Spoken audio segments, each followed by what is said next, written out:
Aku tuh sakit, kamu nggak tahu tuh. Kok bentak-bentak karena aku kok sakit ae rasaku. Ya berarti kan jaluk tombo. Ning kene duduk kene. Ning alun-alun loro, ning kene loro. Ya kan berarti kan tombone sampean Thomas.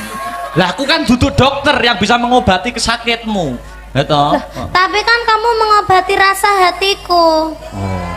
Kita bertemu lagi. Iya. Ngendikane Pak Lurah dulu pas zaman kecilanmu dulu sampean pernah main di sini. Emang aku pernah kecil. Tuh. Lah piye? Kan aku lo besar terus. Oh, besar terus. Maksudnya zaman SD. Iya. Nah, pernah main ke sini katanya Pak Lurah tadi pas pulau remdakan kali Pak Lurah. Terus ini kesini lagi. Wah. Alhamdulillah. Terima kasih buat desa Ngadipuro. Ngadipuro. Semoga sak bibare nanggap wayangan dalu niki Desa Ngadipuro Kabupaten Blitar dan sekitarnya tansah pinaringan rezeki ingkang kathah barokah. Amin. Ora lokaning malah kebak. Amin. Mugi-mugi panjang yuswanipun. Amin. Awet leh momong anak putune. Amin. Terus mugi-mugi sedayanipun amin. Sing duwe utang muga-muga ndang apa, Dek? Ndang lunas. Amin. Sing jomblo muga-muga ndang Entuk pacar. Amin. Sing wis entuk pacar muga-muga ndang rabi. Amin. Nek sing rabi muga-muga Ndang meteng. oh iya. Nek wis meteng muga-muga ndang pegatan. Wah iso jeluntrunge ngono. Alhamdulillah. Terima kasih kepada Pak Kepala Desa ya. Bapak Kepala Desanya yang mana? Pak Eko mana Pak Eko ngacung Pak Eko. Yang bernama Pak Eko. Pak Eko. Ah, iya ya yang hitam itu ya. Hitam rambutnya tapi apa? Pakai kemeja putih itu ya? Nggih. Oh iya sugeng dalu Pak Eko. Sehat selalu nggih Pak. Mengke katuran mingga-minggi nggih Pak. Nggih. Oke, sudah disiapkan? Loh. Apa kok sudah disiapkan ki? Maksudnya apa? Dompetnya. Oh, dompetnya. Rugi dong. Wah, iya. Masa munggah panggung rang. Gitu Pak, rang jalur request maksudnya Mas. Salaman sih karo Pak Dalang. Kan ndak mau aku kalau saliman sama wayangnya ya yang punya wayang no. Ya sama wayangnya dulu saliman sih. Saliman nah. Kok util-util tok. Lah ini tangannya segini. Kan mendekat tok. Muah. Nggak mau aku dicium wayangnya. Kenapa kok gak mau sama wayangnya? Orangnya aja. Ngene orangnya kok kimpenan neh lho kok sampean. Ya. Kok kimpenan neh luar biasa. Salim dulu. Wis, kalih dilai wi. Lipstik iso diusrek-usrek ning tangane lho. Kalih dilai nganti ilang delokan tugel gulumu. Iya. Elek ya. Totoane nyowo lho Dik Niken. Tadi berangkat dari rumah apa dari tanggapan? Dari rumah. Oh, dari rumah. Aku tuh sakit, kamu nggak tahu tuh. Kok bentak-bentak karena aku kok sakit ae rasaku. Ya berarti kan jaluk tombo. Ning kene duduk kene. Ning alun-alun loro, ning kene loro. Ya kan berarti kan tombone sampean Thomas. Lah aku kan duduk dokter yang bisa mengobati kesakitmu. Ya toh? Tapi kan kamu mengobati rasa hatiku. Setetek kan? Setitik. Setitik tenan, setetek gede. Terus piye? Lah mbok berarti setotok. Apa? Berarti mengobati perasaan berarti perasaanmu sedang tidak baik-baik saja. Ya baik-baik saja. Oh, baik-baik saja. Aku ndelok wayange kuwi ndang. Yang mana? Sing wedok wi lho kok mirip aku ya? Oh, duduk iki padahal rebu sinden kok iki. Kok duduke berarti duwe neh. Dalah kok duduk wayange. Loh, iki ngono aku lho Mas, lho ento. Apa? Gawe sabuk ngene iki to, terus iki hilse ngene iki koyo arep gawe jenjet ngarep jane iki. Piye to? Ora ya. Bisa jinjit ngarep. Wis kita go mulai ya. Loh, kuwi paitanku wae ngawur ae. Ya wis cium sik. Kok iso wayange luar biasa. Iki besok ada tanggapan apa mboten Dik Niken? Oh, besok siang apa alhamdulillah malam? nggak ada. Oh, nggak ada. Dolan yuk. Loh, besok saya dan Astabrata ke pantai besok. Besok Tenanan toh? tenan, besok pagi. Sesuk aku yo ning pantai karo Mayangkara. Pantai ndi pantene akeh lho. Pantai pacar. Duh, apa ki pantai kok pantai pacar? Loh, iya pantai pacar ki Tulungagung. termasuk Tulungagung Bang Blitar ya? Oh, Oh, Tulungagung. Kalau pantai dekat sini tuh pantai apa, Pak? Pudak, pantai Pudak. Oh, pantai kuda. Kuda. Ikut. Pudak. Kuda. Jadi nanti pagi habis wayangan ke pantai. Ikut. Ikut muga. Ikut. Ruang saku kok luar Iya. biasa. Iki ngene, Dik. Sampean kan seniman yang lagi naik daun. Duduk mono kok gak kesel to? Duduk sing penak to. Duduk sing penak, Dik. Dik, Di pangku. Ya wes di pangku Mas Victor ae nek. Duduk sing penak to, duduk sing penak. Sampean kan seniman yang sudah naik daun. Apa-apa iso campur sari oke, pop yo oke, dangdut apa meneh, ya toh? Sampean ora ketang sithik ora ketang sithik njajal ndalang ngene kene, Dik. Dalang to? Heeh. Nek trimo dalang yo kecil to, bar akbar ki to. Akbar iki kalih kula anak apane lho, ora anak apa-apane. Umpama gelem dalang kalah payu aku. Tenan, kalah payu. Gelem dalang tenan. Aku dalang apa lho, Mas? Dalang ki kok omong-omongan iki karo iki. Oh, ngono Pak ya. dalang karo Bu Sinden. Oh iya. Ning sulukono sik sing ke lho. Sing endi? Songo sing isine Kang. Lho. Hah? Sulukono ku lho slendrup lah. Tong-tongane, Mbah. Heeh. Nyok duduk sini lho, dalang dong. Oh, duduk sini toh. Ojo. Sini lho, sini. Oh, iya. Wah, bahaya ini nanti. Oke, aku lagi ganas-ganasnya lho. Ah, situ madep sana no, Anu dalang. toh, Bapak ingin toh. Madep sana. Oh, siden tak. Duduk dalang ora apa-apa, duduk dalang. Jangan gini aja. Oh, gini aja. Anu mic-nya dipegang tangan kiri. Mic-nya, Terus? ini sama gunungannya digerak-gerakkan. Tak dodoki yo. Wah, dang, yo. Oh, Isine kang gara-gara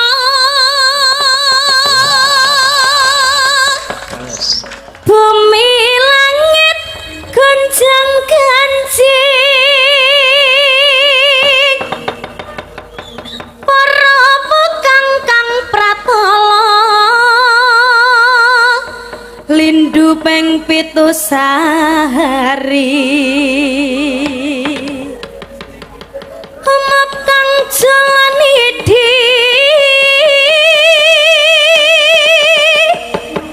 pati ambantusi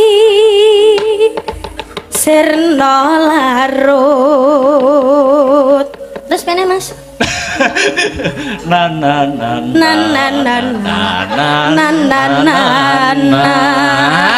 Apik nana-nanamu. Nano.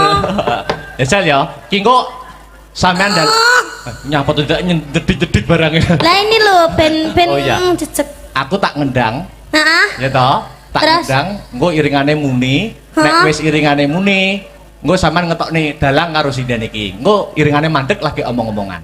Oh ngono. Ya. Terus aku sing tak tokne apa? Iki lho, Pak Dalang karo Bu Sinden. Oh, iya. Iringan sik ngetokne, nek iringane mandek sampean omong-omongan. Oh iya. Sembarang wis bahasa apa wis sembarang. Oke. Iya. Heeh. Kok iku oh iya. Anu iki ndek enek anu to. Yo tak pasang nih. Ayo sik tak noto. Iya. Ora. Asu jar. Abang Daduk yang piro ae kowe. Lah lampu yang jadi saksi yo. Iya. Iki nglunggui bantal ki ra apa-apa to, Ora Mas? apa-apa. Kuwi yo nyat nggo lungguh Ya jalan. Heeh. Nggo iki napa itu aja? Ya ngono. Anu sinden wong wedoke nek ngeprai malah banter lho. Nah kok iso? Lah kan renek ganjelane. Lek nggih sotek. Rusak. Sik. Terokno aku, dok. Terokno aku, dok, terokno aku. Wah, ngono ya aku dodokane. Dok, ngono ya. Sik, aku tak rono sik. Sik ta, urung. Urung. Ya bar. Dok. Sik, jajal, dodok ngene iringane. Wis, metu wayang loro, nek wis mandek omongan, sembarang wis bahas apa. Ya. Iki mike gak mau ngono takene susu lho ki engko mike. Pah, jan dadi wong penyumpeng ora iso to bar iki. Dadi penyumpeng iki. Ngagem niki napa niku? Oh.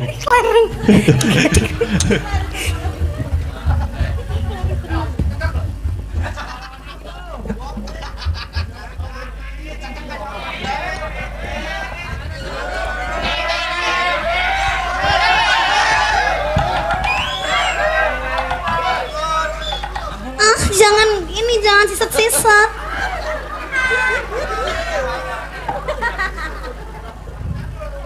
Anu bar njaluk rokokmu sitok ae. Ora oleh ya. Tak meneh ya. Anu ki HP ku anak sing telepon ya. Wes. Halo. Sapa? Wes kono ya. Ya. Heeh, sik. Anteni aku sik. Ki mic aku cepatno wireless siji. Ya. Ya, peserta selanjutnya Festival Dalang Bocah dari Kediri yaitu Dek Niken Salindri. Yo, dok. Jajal. Dok. Guys. Ngapa? Anu ki video ki lho sik ta. Apa ya nek dalang kok nge-vlog ki lho terusan. Nek wis dalang madhep debok ki fokus konsentrasi. Ya. Dok. Ngono.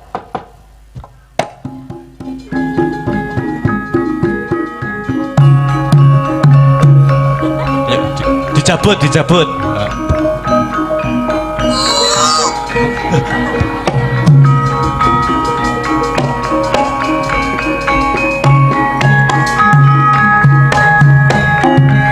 Mas, kula nge-vlog HP-ne ceblok. Apa ya enek to? Wis ngobane wayang kok bingung golek HP lho. Lah niki lho HP-ne ceblok lah, pripun niki malike lah. Terus kono apa ya enek wong nanggap terus wis ngobane wayang kok sik nge-vlog ngono. Heeh. Yo. Dok.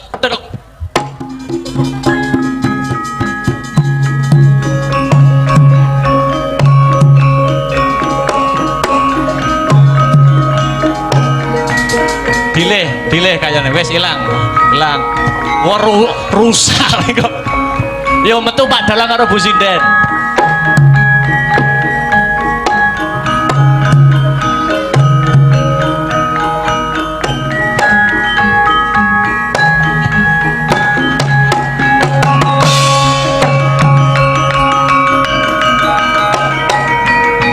Apa ya?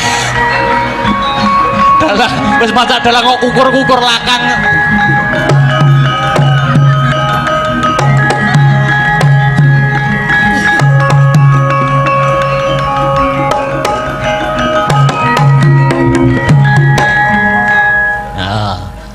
Omong-omongan aja. Loh, dalangnya mengi dalangnya. Bune. Wedah, bune ada. Ya apik terus. Malam Mak Wah. Ya terus. Ya ngalah bojoku kok suwi-suwi saya ganteng ya ampun bagus cium dulu. Aku nih jane pengen ngono wong aku. Terus bahas apa di luar panggung bahasnya nyejel apa bahas di luar pementasan. Pane apakah sudah makan? Urung bune tulung gawekno kopi. Mangan kok ngopi ya? Lah. Hah? Lah ya kopine digrogoti, Mas. Tak siapne mangsi ya Pakne cium dulu. Mah, wes ya. Wes, terus mangane teko teng. Nah, terus. Makme apa? Ibaratnya makme apa? Iki mangane ngono mik, Mas. Oh. Miknya cilik ya? Miknya cilik. Iki Iki pakne makme. Ah. Oh iya Bune. Heeh. Iki petak jane yo ngalah. Wah, didulang no, didulang. Ya ampun. Ngono kuwi peng piye ta aku lali aku ngono kuwi. Ya ampun, bojoku lek ra didulangke ngene iki lho, nafsunya makan itu berkurang sampai awake kurus kayak ngene iki. Ya ampun.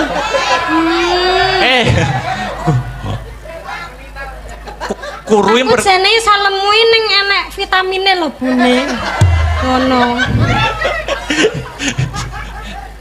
sing dibasok kuwe dikecrek polisi minggu dalam.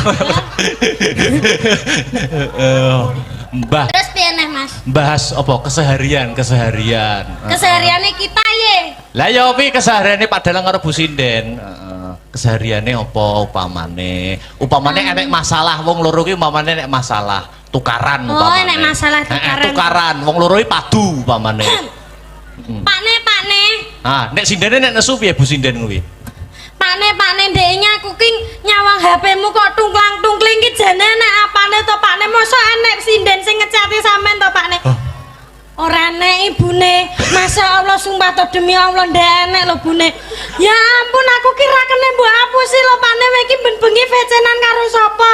Kowe iki padahal ki turu karo aku lho ya an. Kowe kok tegomen to Pakne karo aku ya ampun Pakne kowe kok tegomen to karo aku. Sik wis bar. Lara Pakne atiku lara. Ora Bune, ora. Seto tak jelasne to Bune. Atiku lara Pakne. Tenan atiku lara. Wah. Ketoke wis gak sayang mbek aku to Pakne. Sik kok sing nesu malah wonge ning wayange lho. Kok ora tau dijawab menti VC kok ya ora tau diangkat. Aku ki jane kurang apa to Pakne? Nggawe wayang anyare remuk sedina iki. Wes. Lah jare kok nesu. Oh ya nesu ya. Nesune terlalu menghayati kamu itu. Dah ya tak lepas ya. Aku jane kurang apa to Mas? Loh. Wes wayange ya wes. Bentak aja to mesti ora tau dijawab, bentak VC ora tau diangkat. Di VC mau manggil, bareng dicat centang loro jane ngono kuwi iki. Wes. Karo sapa ta? Wayange wis bar kok iso malah kegawa rene iki lho. Wayange wis bar. Wis peserta festival selesai. Wis, kare ngenteni pengumuman. Wis. Aku juara piro? Urung no pengumumane engko gara-gara. Iki tulung cepet no.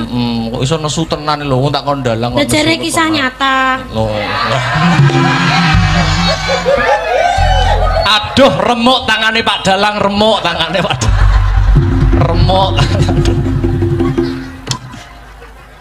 Duh. Remuk. Munggah nih Pak Lurah ya.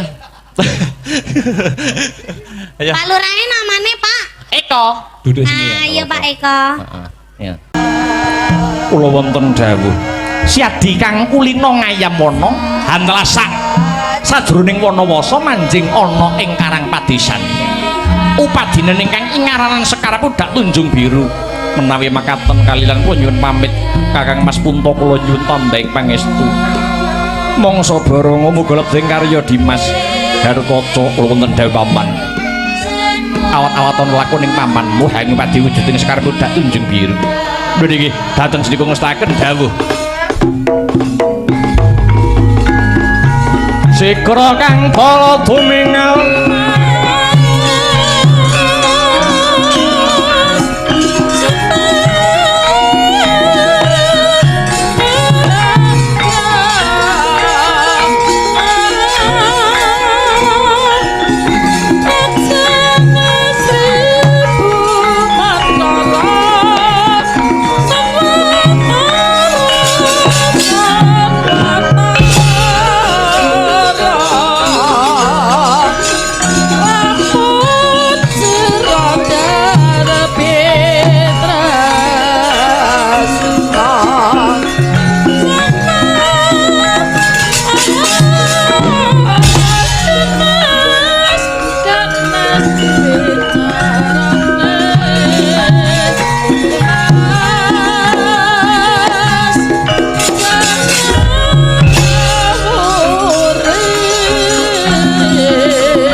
ngisor.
Padha mirah ingsun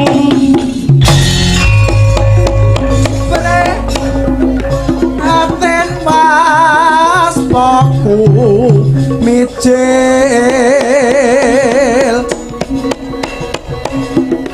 tuhu dahat tanpa karya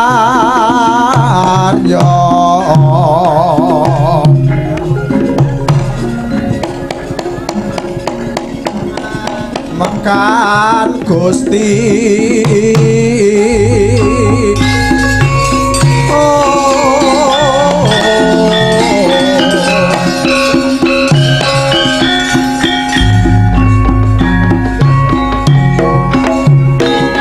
ilahing nama sidam sidi sekaring buwono langgeng ulun mas padakake kaya wayah ulun Lesmana kang sowan ana kahyangan alang-alang kumidur semengko pengawak bojro kang dadi lakumu ana parigawe apa Lesmana Widakdo nyuning nggih duh yang padha winenang kula marak sowan awit wonten perkawis ingkang saklangkung wigatos Lesmana nyuwun lumunturing sih kanugrahan saking paduka pukulun ingkang arupi Sekar Pudak Tunjung Biru. Sekar Pudak Tunjung Biru kinarya kula badhe handayang Kyai Semar Badranaya. Kulup Lesmana samendang tan karempit atur kita wis tampa kanthi trawaca. Kita ora kleru menawa nyuwun Sekar Pudak Tunjung Biru marang jeneng ulun. Awit ya ana alang-alang kumitir kene papane kembang mau kulup. Lan wis titiwancine kembang mau linggar saka asta ulun mara gage tampan ana ulun ora awel hanggone masrahake kulup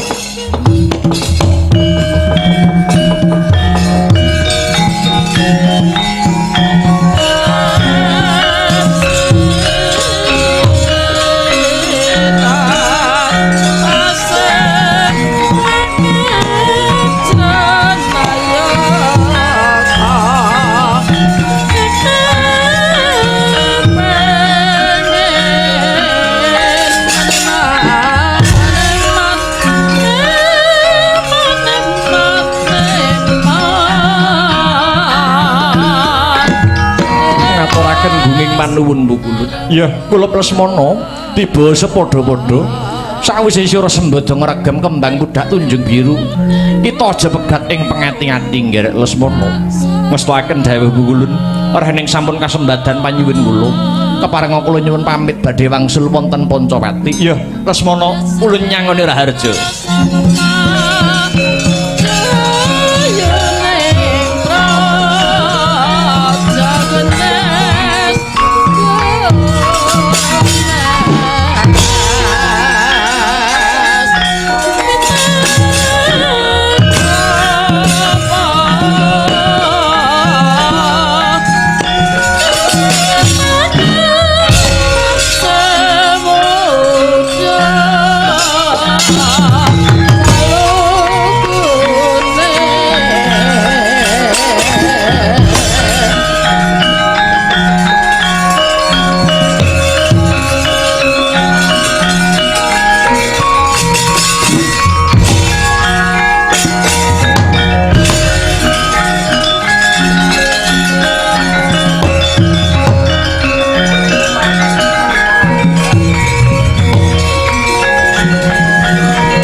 Siwa sukota marang suring brang ngotani arum arum ngendan wengawiyat Dananjaya lan tetuko kang sawanana parigawe apa dene sira marak ana panjenengan ulun yang padha wenang Pukulun dosa menapa ingkang kula sandhang menawi kula nglairaken isining manah kawula jrenyatanipun paduka yang padha wenang sampun nyumur piancas kula Ulup Janaka nadyan kira ora matur ulun wis mangerteni ulun paring dawuh mangkono mung kanggo pambukaning kandha Harjuna kita sowan marang ulun bakal nyuwun tumedhaking Sekar Pudak Tunjung Biru minangka cihna mboyong marang Semar Badranaya nanging kawruhanana Sekar Pudak Tunjung Biru wis ulun paringake marang Lesmana Widakta utusan saka Praja Pancawati duh Pukulun para maos lingsem Janaka nyawang sarating Basanta menawi kula wangsul daring mundi Sekar Pudak Tunjung Biru Janaka kula wonten dawuh hayya mapa rasamu kalamun to Sekar Pudak Tunjung Biru bisa uwal saka astaning Lesmana tak kira ora kurang jalaran nyuwun pangestu sing ati-ati kula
Sang Arjuna wis menira kamanungsan kasrepan tinggaing mungsuh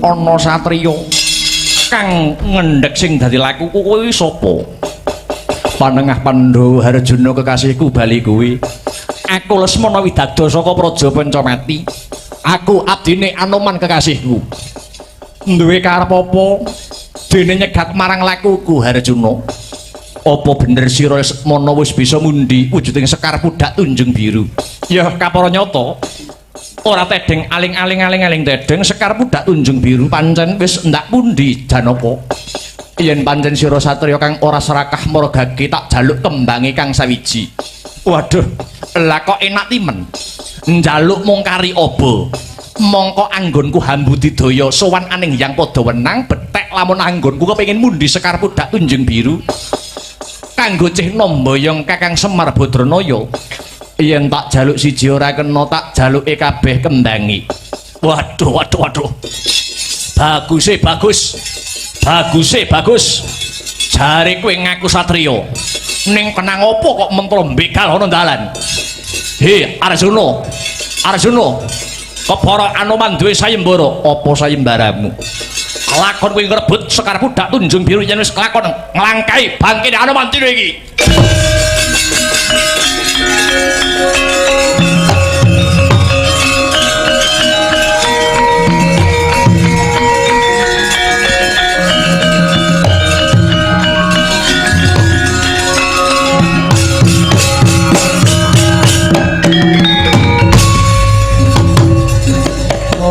lamun sira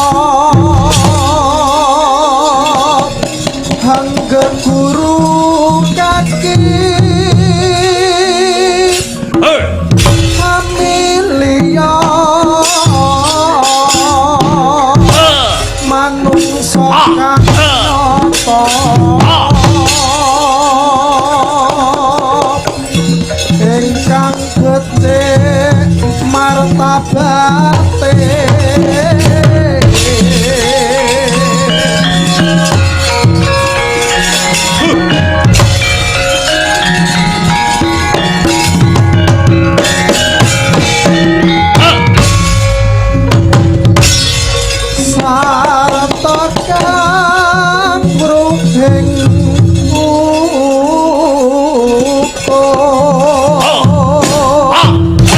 kang ibadah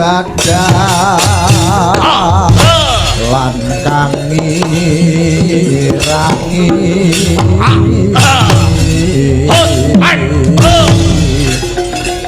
syukur oleh wong tapa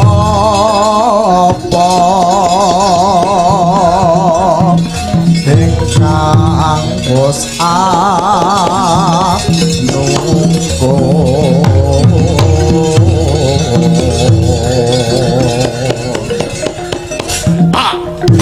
tan pikir paweh ing liyan iku pantes uranana kaki sartane kamruh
keket dene rebutan Sekar Pudak Tunjung Biru nalika semono kodrating jagat gaweaning para dewa Sekar binelah dados kalih ingkang den asta Raden Janaka Sekar Pudak Tunjung Biru kang diasta dening Raden Asmana amung wujud cangkokipun kang winastan Cangkok Wijayamulya.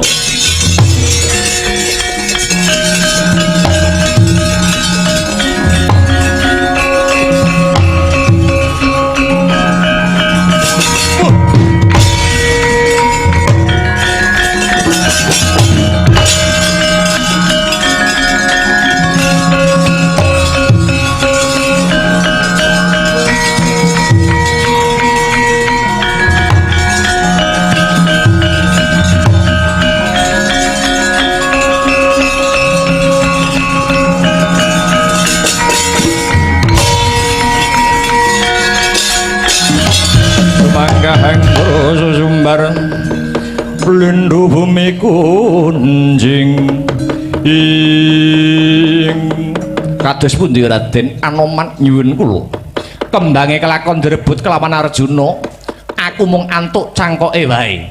Wah ketoke satriya ning patrape kok kaya maling golek kembang ora kasembadan malah begal ana dalan nadyan mung cangkoke ora dadi ngopo. Ayo luwih dhisik bali ana Pancawati Cangkok bakal tak aturake kelawan Kok Prabu Rama. Sumangga kula dherekaken.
sahabat ingsun pining hangulati puspita medemendah kang warani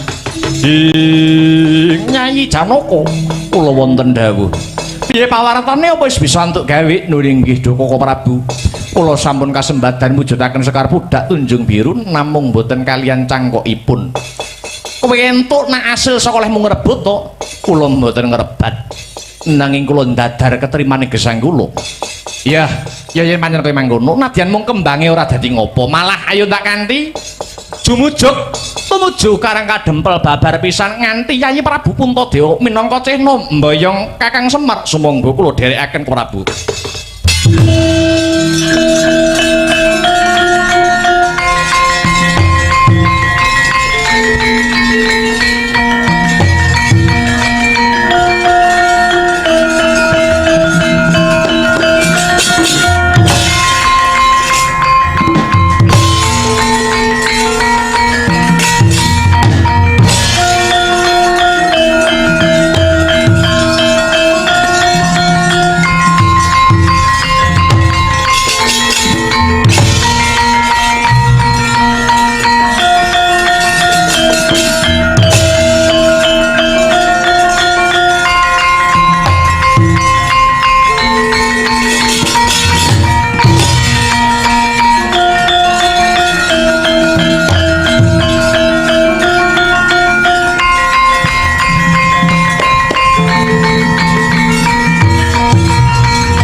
Kakang Semar nyuwun Sekar Tunjung Biru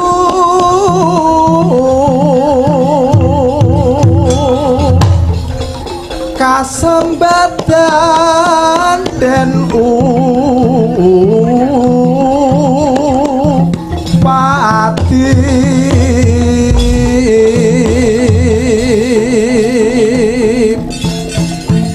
hananging Sekar den rabut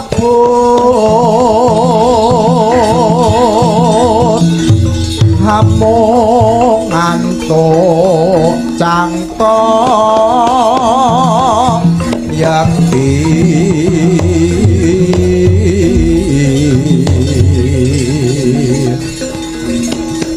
Sang Arjuna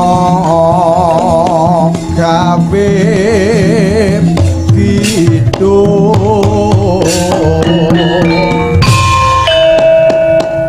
murang tetep yen Arjuna gawe isin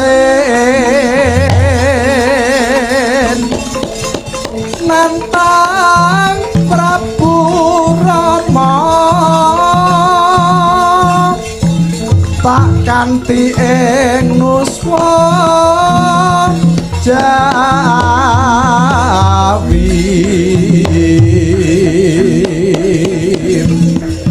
pasrah cangkok mrengki Semar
mangungkung kanduhan rimang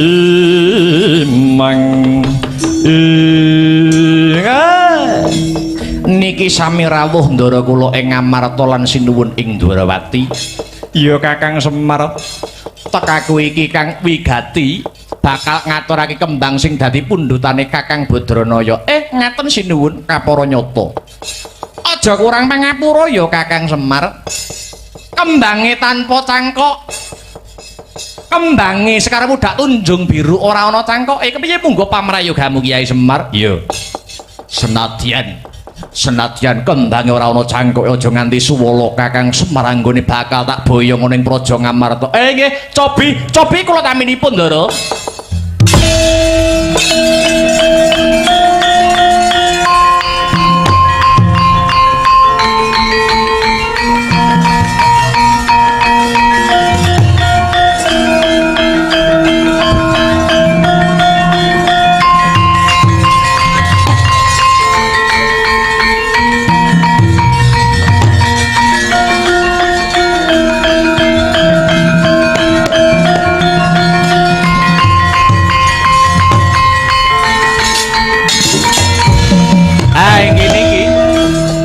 Kembang Pudak Tunjung Biru ingkang kula tampi. Iya Kakang. Ayo Kakang Semar, tinggal tak kanthi boyong ming Praja Ngamarta Kakang. Mengke riyin Ndara Janaka mengke riyin arep disareh sawetawis nggih Gus. Nika dampyak sinten nika?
Prabu Rama Wijaya ingkang rawuh wonten Karang Kadempel. Iya Kyai Semar.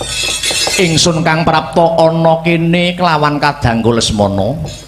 Kang wigati bakal ngaturke pundhutane Kakang Semar yaiku Sekar Pudak Tunjung Biru. Nanging amung cangkoke wae kepiye kok tampa apa ora Kakang Semar?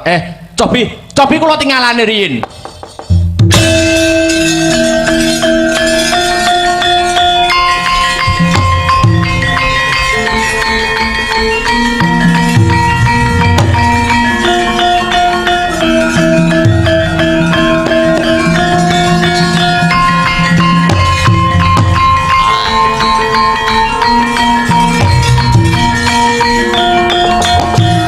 Yo, kagatokaken wujuding Sekar Pudak Tunjung Biru dalasan Cangkok Wijaya Mulya. Badar sejatining wujud wenteh garwanira Ki Lurah Semar nenggih Batari Kanastren.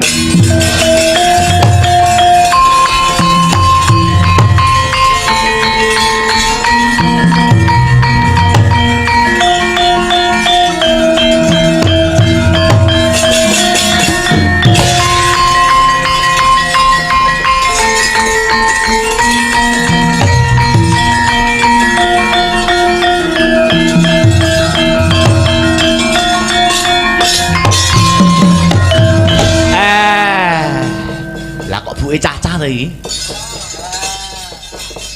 Inggih Kyai. Kula ingkang sampun wangsul punten dalem sewu.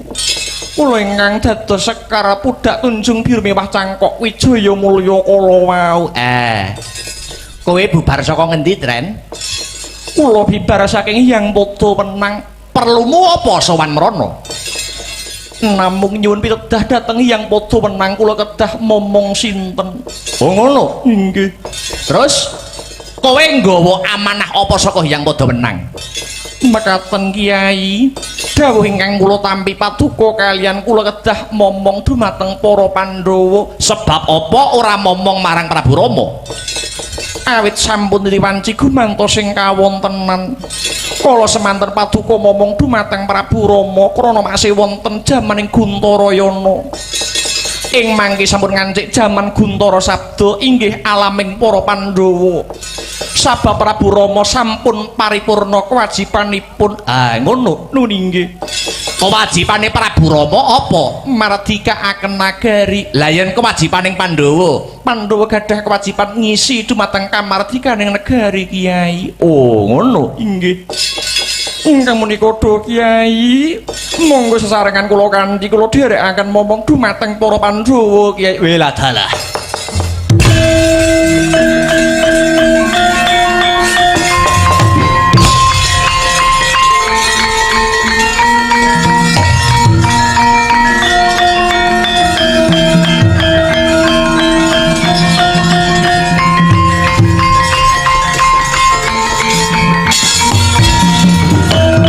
Kyai Semar, kula sinuwun. Nggih. Ingsun narima ing pandum ora bakal meksa marang Kyai Nayantaka. Ya mung sadurunge aku kundur Kyai Semar, aku mung titip kelawan para Pandhawa. Tetep terusno lelabuhanku. Kejaba saka iku, aku kepengin ketemu adu arep catur nitra kelawan Prabu Kresna. Monggo kula sumanggaaken catur nitra kelawan Prabu Kresna. Prabu Kresna apa sang Prabu Rama? Ayo metu sedhela. Ya, Parkudara. Piye? Aku tak njagongi Prabu Rama sedhela ya. Kae rantak-rantak ana dayohe Kurawa. Mung tamune Parkudara.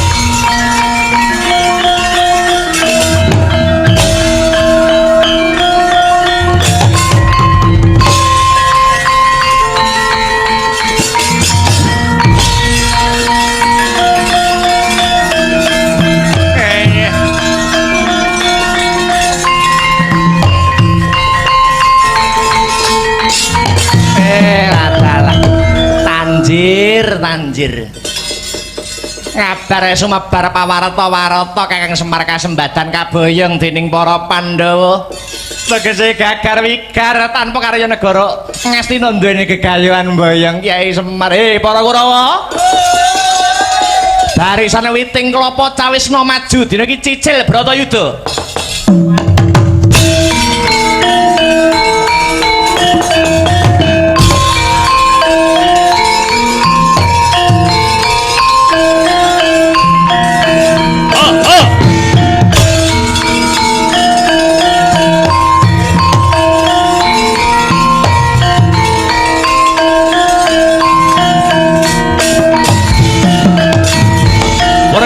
Swata mobok tak jaluk Kyai Semar ndaluk kasempatan Kyai Semar bisa ngelangkai banggine Werkudara rangsang Balawarti. Yo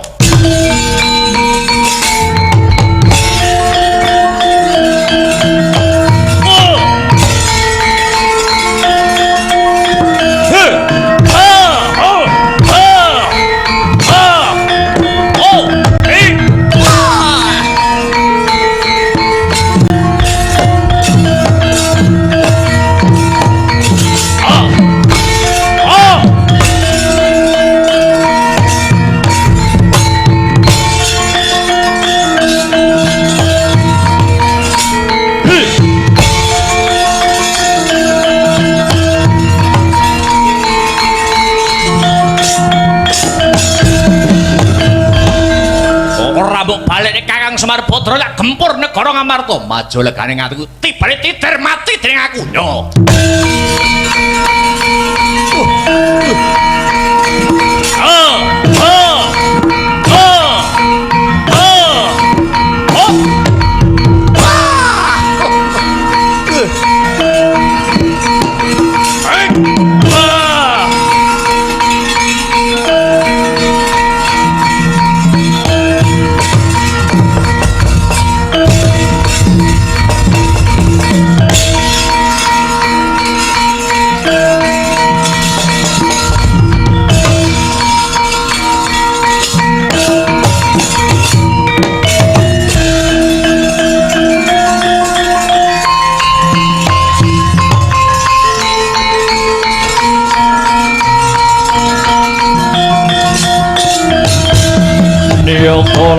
saking Kutha Sagara kula yen taname tusa sang Sri ing ana wigati apa Sang Prabu Rama dene miji marang aku kene metu saka dalem Karang Kadempel. Iya Sang Prabu, mulane Sang Prabu ndak kanthi miyos ana njaba aku mung bakal nyuwun pirsa. Mundhut pirsa babagan apa Prabu Rama? Apa kepara bener Prabu Kresna nganti dina iki isih dadi kekandanganing pukulan Bathara Wisnu?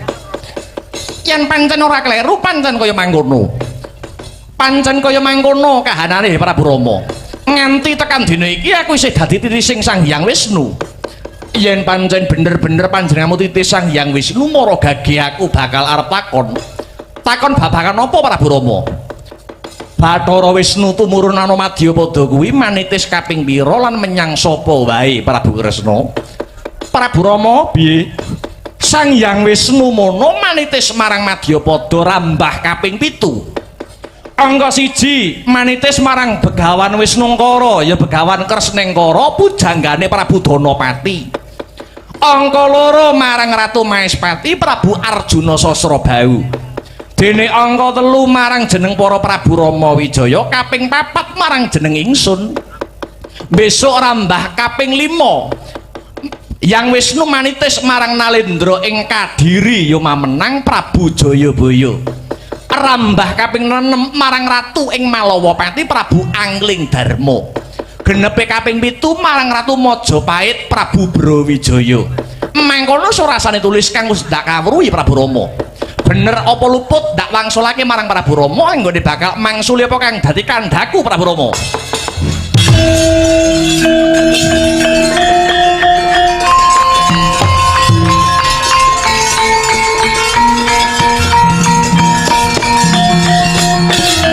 Ya pancen bener apa kang dadi kandhamu kabeh Prabu Kresna. Yen mangkono jeneng ingsun wis bisa nitik marang sapa kang dadi kekandanganku nanging aja saiki Prabu Kresna. Lho lha besok kapan? Ngentenono besok lamun ana wanara kang ulese abang Prapteng Praja Ngamarta mongko bakal nglamar Wara Drupadi garwane Puntadewa. Ing kono dadi pancatan ingsun bakal manitis marang jeneng para tak enteni Sang Prabu Rama. Astabrata